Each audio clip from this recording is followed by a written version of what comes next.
একদিন মদিনায় বসেছিলেন ওমর ইবনে খাত্তাব। তিনি ছিলেন গভীর চিন্তাশীল মানুষ।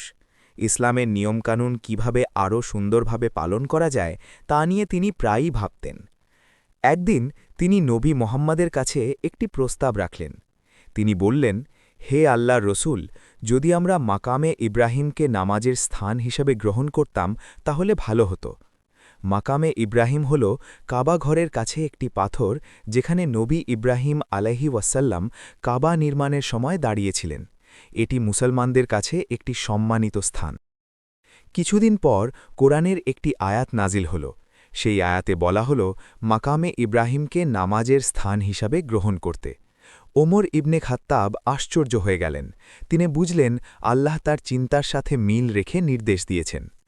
আরেকদিন তিনি নবী মোহাম্মদকে বললেন, হে আল্লাহর রসুল, আপনার ঘরে বিভিন্ন ধরনের মানুষ আসা যাওয়া করে।